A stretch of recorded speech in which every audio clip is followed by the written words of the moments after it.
Gentlemen, welcome back to another episode of Placibic Thoughts with Sopons J. I am your host, Sopons J. We got another phone call from prison with Wade Wilson talking to Ari this time. It appears this is going to be Wade's first phone call, his first phone calls to Ariel, the attorney, the savior of his life, what he believes to be the savior of his life. Looks like we've got 5 episodes in this little drop. You know, I'm gonna do each phone call separately, and I'll bundle them all together with the same thumbnail, so you guys know what goes together. Let me know if you like that format. Thanks to all those who have subscribed. Greatly appreciated. If you haven't subscribed and you're here watching this, if you haven't subscribed, go ahead and hit that subscribe. Hit the like button. If you don't like the video, hit the like button anyways. That's how we do it over here at Placibic Thoughts. Co-host, here we go. Another episode. Let's get to it. Hello? Hello? Hi. Hi. How are you? I'm good. Hey. I just spoke to your lovely fiance. She's such a sweetheart. Thank you. Yeah, she's the best. Yeah, I filled her in on everything, but Yeah. I don't want to say too much on this phone call, just because, like I told her, it needs to be kind of like a sneak attack on these people. So Okay. I just basically wanted to introduce myself, and she told me a lot of things. Obviously, we're gonna have to arrange to meet you in person and do Okay. to get a little bit more information, so it can't be monitored. Okay. Yeah, but like I just wanted to introduce myself and let you know from everything she's told me, and everything that I've seen and everything that my partners have seen. One of my partners is Barry Shutt. He's the main one who started the Innocence Project. I have a law degree and everything like that, but I just basically sponsor, but I do assist. So I would be assisting on your cases as well. But Barry is the main guy, and he's the guy that will help. From everything she's told me, I told her you're in extremely good hands, because everything that we've researched, you got a really bullshit trial. Like, they really screwed you. Like, they really screwed you. And there's so many infractions in your case, and just your attorneys. For sure. They should be ashamed of themselves. Like, they should turn in their bar cards if that's what they do, practicing law, because this is not practicing law. Yeah, but So now y'all should turn in your bar cards. Better not call Saul again. yeah, but I don't know. Yeah, and I won't say too much either. But I don't know if she was able to really kind of tell you. But very strange situation with one of my lawyers, especially because like his partner at his firm actually represented one of the state's witnesses against me's wife, and she had drug charges in 2020, and he represented her, my lawyer's partner. And so like I was pretty much like assuming honestly that would be a conflict of interest. He should have got off of my case. But the weird thing is he didn't, and actually he just remained to stay on it, which to me is a little strange. And then there was so many other things that were stranger even still with him. So I don't think it was really a thing where like they didn't try, but I think like intentionally did more than that against me. Like, so I mean, there's so things. many, and that actually is a conflict of interest. We can definitely mention that in the appeal as why you need to get it until. That I just became licensed in Florida 4 months ago. I'm licensed in California, New York, Massachusetts, and Florida, and that is definitely a conflict of interest. So we can definitely mention that. Why you need a new trial? Of course. That's bullshit. I can't believe nobody didn't speak up about that. But It's just that, like, I told your fiance, I'm like, everything she was telling me, I mean, she told me a lot more details than what I've been able to read so far. And she just basically told me your story, kind of, because I told her, I was like, it's not going to be easy for me to talk to you because everything's recorded, and I don't want them to know what we're going to do next. I want it to be a sneak attack. So basically, I told her everything we're going to do, and you just got to really, you're in a bad situation, but it is fixable. It is fixable. I will tell you, it's very fixable from everything that she's told me and how I've seen the trial go. Okay. Yeah, it's very fixable. Like I've done this. I've freed 17 death row inmates, and the rest were just life sentences. I did 35 total. So yeah, I think honestly, what would be best for you is to get a change of venue. Different jurors, different eyes. Yeah, of course. I tried that, like, especially with this lawyer too, and he was just like, he didn't even want to take the effort to even give it a shot. Like, he just completely denied me even wanting to do that. Yeah. Which I mean, I lawyer literally, was that? yeah, that was Lee. That was the same guy, Lee Hollander. Lee Hollander. Yeah. So I like brought that up to him, and of course, like, he denied me even like honestly made me feel like when I asked him that, it made me feel like I was like almost tried to just like put down on me in a way, right? Like, oh, that's not gonna work. Like, what are you talking about? And I'm like, really, bro? Like, this is what is necessary, and that's how he treated me about it. Yeah. So. Yeah, that would definitely work because basically the media had painted you as a monster. You could not get a fair trial in the county that you were in. So that would definitely work. So I know. I knew that from the. Yeah. That doesn't take a fucking. Excuse my language, but that doesn't take a fucking genius to figure that out. Like that right there. That's preschool shit. That is insane. And I mean, I was just amazed that, like, and all the witnesses that they called against you all have huge criminal records, and I'm just like, they're not. Well, they were. I don't know if she told you. Yeah, but listen, right, exactly. And I don't know if you've listened on my pages, but the story that when she was like doing the video that talked about like kind of the story a little bit, that's what it is. And those are the same people that they used against me to prosecute me. You know what I mean? The cops. The people that were involved, and those are the people that used. The Mila situation, what I didn't understand is like, okay, she was literally, she accused you of almost killing her, but yet she's on the phone with you, baby, I love you, baby, I love you. Like, she is not a reliable witness. I mean, I would definitely, like, if they call her again, like, if you get, let's say you get a retrial and they call her again, I cannot wait to cross-examine her. I will be. You're gonna have so much fun with that, aren't you? You're going to enjoy that, aren't you? I'm going to have a blast with it because let me tell you something. Like, my personality, I'm a lioness. I get whatever I want. So good. That's what I'm talking about. That's really nice to hear, actually. That's really cool. Like, that's really nice to hear. I like that. I like that. Like, I don't know if your fiance told you my background, but a bit. Some, yes. Okay, she didn't, or she did?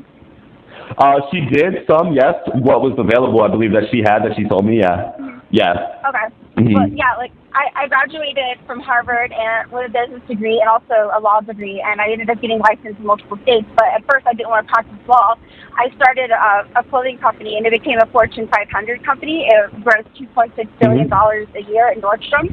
I ended up selling my company, and after I sold my company, I was bored. I retired at 33, so I was just like, okay. What did you say about Nordstrom?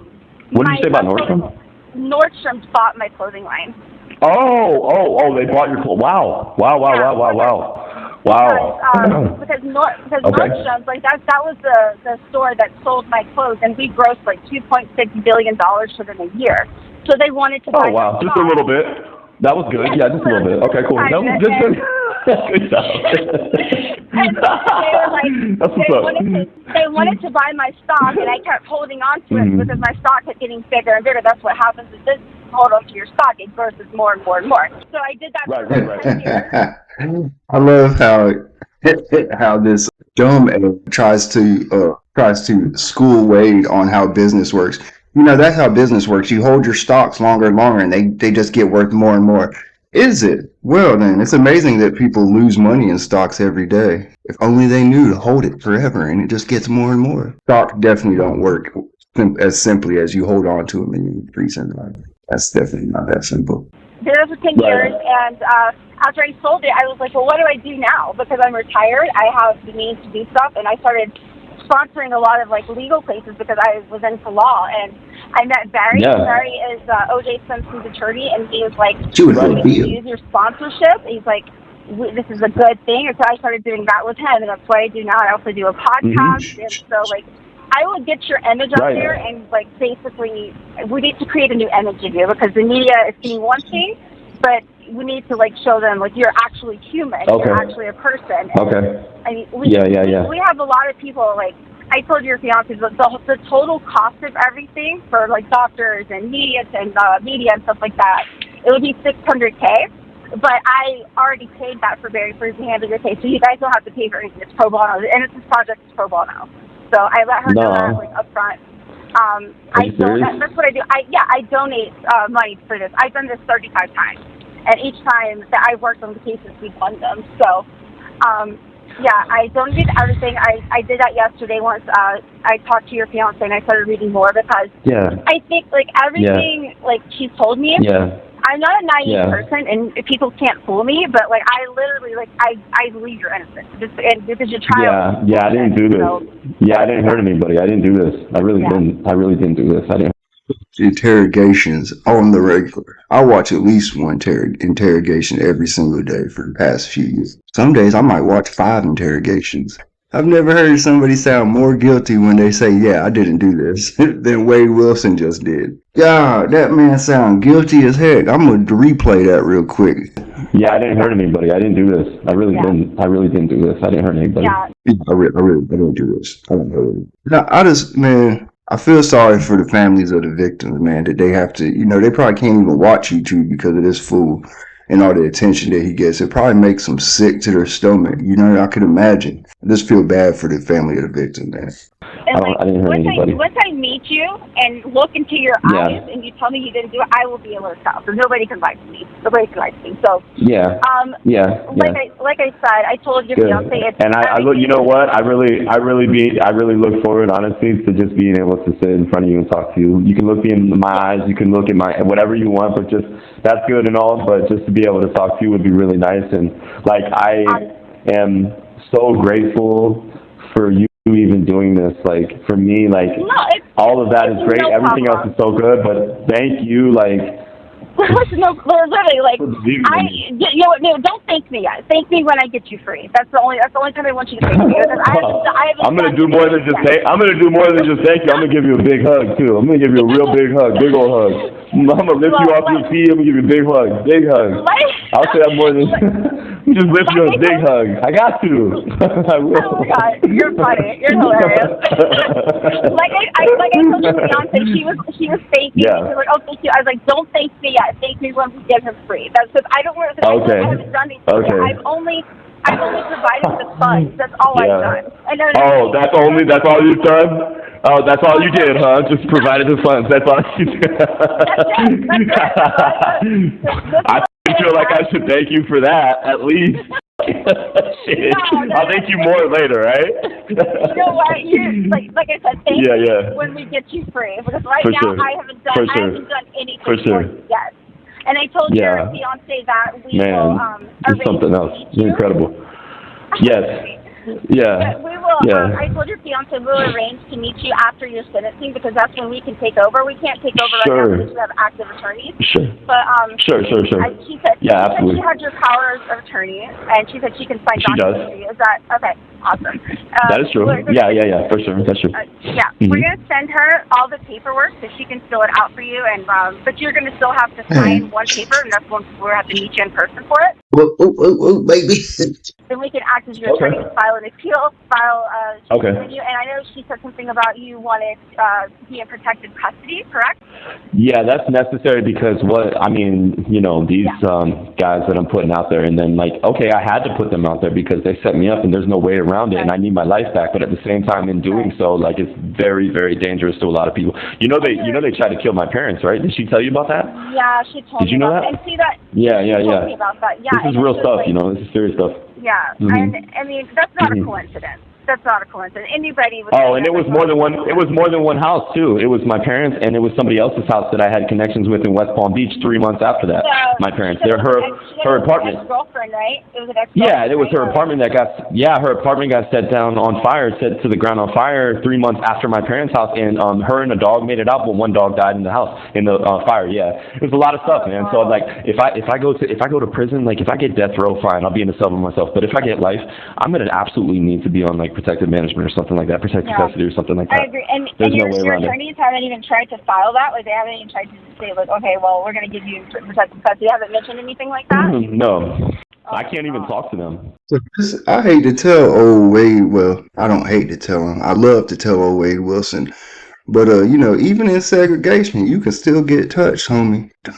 Oh, you can still get touched. It happens every day. So don't get your hopes up, Wade. They don't even talk What to do you me. mean? Like, They don't talk to you? what do you mean? Like, they don't. No, they don't talk to me. No, they don't talk to me. Oh my, Mm-mm. Wade, They don't come see me or nothing. Let me tell you Nothing. something. I knew when I seen them on TV, Barry and I were looking at like their mannerisms and stuff like that, and I was like, I bet Yeah. they're the public defenders. You can tell by the way they dress for public defenders. You had better. They look like fat chicken. They look like fat chicken nuggets. One of them's bald and the other one's chicken nuggets with ties. Let me tell you something. It's Yeah. hilarious. It's hilarious when Yeah. the defendant has better facts. Is that where the chicken nugget joke came from, folks? That's what they laughed so hard about for 30 minutes. Was that the lawyer looks like a chicken nugget?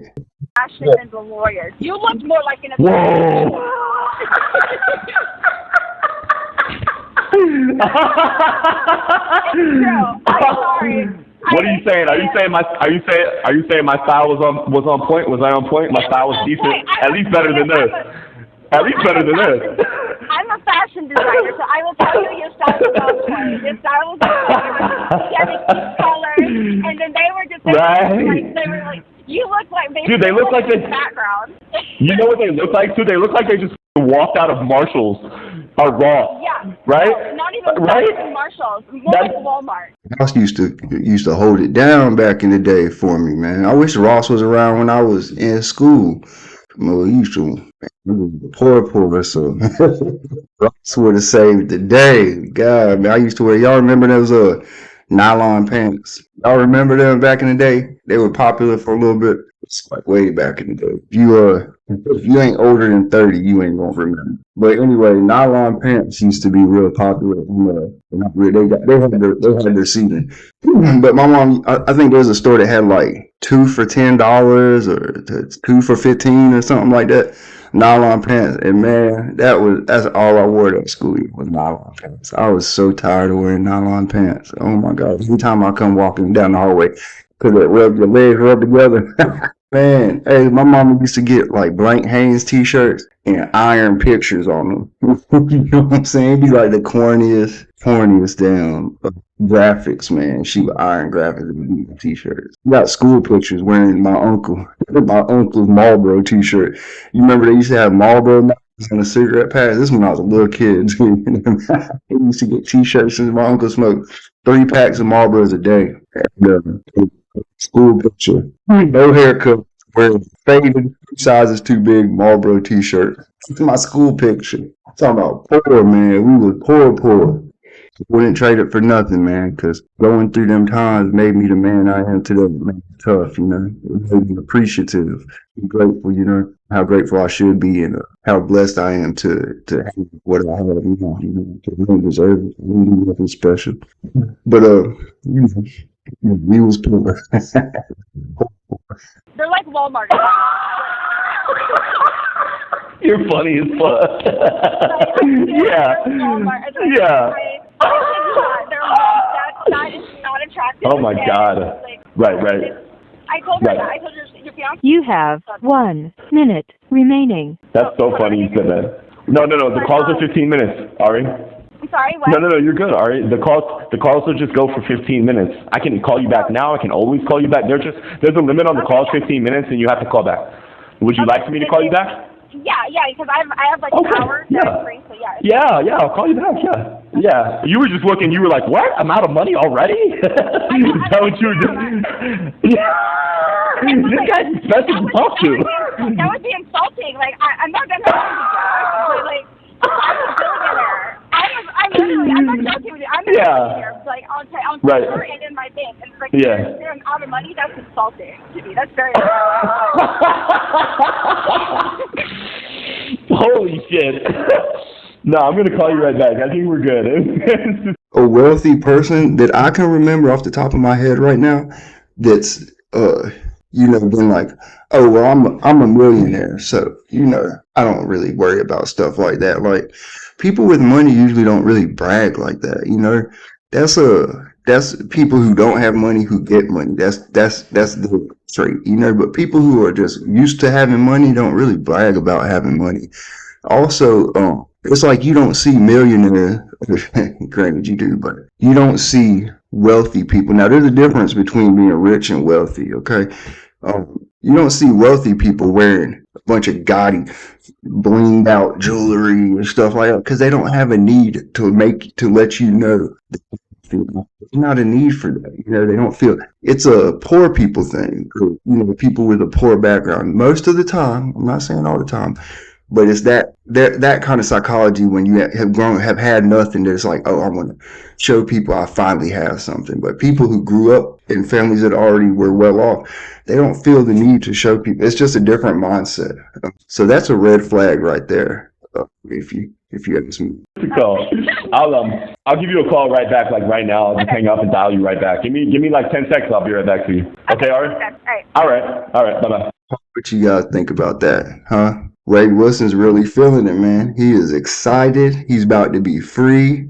He's got this billionaire on his side. She paid $600,000 on his behalf for a lawyer. I mean, God is shining on Wade Wilson. You know, God is blessing that man. So, I love it. God is good, man. He sure is all the time.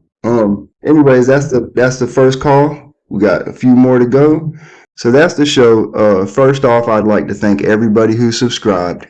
Thank you so much. It's greatly appreciated. If you haven't subscribed, consider subscribing if you would like. It would mean a lot to me. If you like it, you can click like. If you don't like it, you can click like. Or you cannot click like. It's up to you. You know, the world is yours. The world is your oyster. But until I see you guys again, thank you so much. Take care of yourselves. Take care of each other. Thanksgiving's coming up, man. Let's try to contribute a little bit to those who are less fortunate. Let's make sure everybody's got something to eat. If you live in a country that doesn't celebrate Thanksgiving, then I mean, the fact that we're human and we're on this earth together is enough reason to help the next movement. Make sure that we're all fed. There's no reason anybody on this planet should go hungry in the world we live in today. Stay safe. I'll see you next time.